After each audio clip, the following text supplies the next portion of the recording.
আসসালামু আলাইকুম এভরিওয়ান, আশা করছি আপনারা সবাই অনেক অনেক ভালো আছেন। আবার চলে এসেছি বর্ণাসী আমি ট্রেডস থেকে আপনাদের জন্য নতুন আরেকটা রেসিপি নিয়ে। আজকের রেসিপি খুবই সিম্পল একটা রেসিপি, আলু ভাজি। আর এই আলু ভাজিটা অনেক নামি দামি খাবারকেও হার মানাবে, এত মজা আলু ভাজিটা। চলুন তাহলে কীভাবে তৈরি করছি দেখে নিই। প্রথমেই এখানে আমি 7-8টা আলু নিয়েছি। আলুকে ভালো করে খোসা ছাড়িয়েছি। খোসা ছাড়িয়ে এরপরে আমি ভাজি করে নিয়েছি। আপনারা ইচ্ছা করলে এখানে গ্রেটার দিয়েও গ্রেট করে নিতে পারেন। এরপরে আমি চুলায় চলে যাব রান্না করতে। এরপরে একটা প্যান বসিয়ে দিলাম।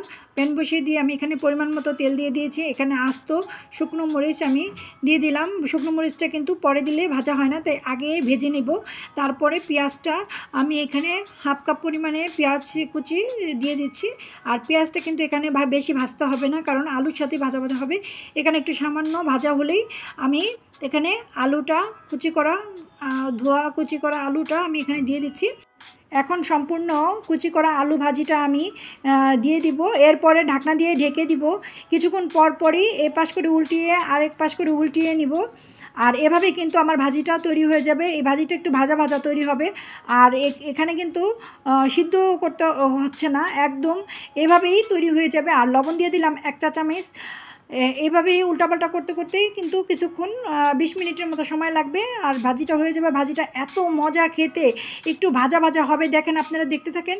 শেষ পর্যায়ে আমি কিন্তু এই পাশ করবো, ওই পাশ করতে করতে একটা সময়ে নিচে একটু হালকা হালকা ভাজা ভাজা হবে। তখন এই ভাজিটা সকালের নাস্তায় যদি আপনারা পরিবেশন করেন, তাহলে সবাই খুবই মজা করে খেতে পারবে। এবং দুপুরে যে কোনো খাবারের সাথে কিন্তু এই ভাজিটা পরিবেশন করা যায়, খুবই মজার। আপনারা ইচ্ছা করলে সকালে কিন্তু এক চুলাতে এই ভাজিটা দ্রুত বসিয়ে দিয়ে আবার অন্য চুলায় রুটিও তৈরি করতে পারেন। আর এই ভাজিটা সবচেয়ে বেস্ট হলো সকালের নাস্তার জন্য। তাহলে আমার এই সহজ রেসিপিটা যদি আপনাদের ভালো লাগে, অবশ্যই আমাকে একটা লাইক দিবেন। আর আমার ইউটিউব চ্যানেল থেকে যদি আপনারা দেখেন, অবশ্যই সাবস্ক্রাইব করে আমার পাশে থাকবেন। আর যদি আমার পেজ থেকে দেখেন, তাহলে আমাকে ফলো দিয়ে পাশে রাখবেন। আশা করছি আবারও কোনো নতুন রেসিপি নিয়ে চলে আসবে। সবাই ভালো থাকেন, খুদা হাফেজ।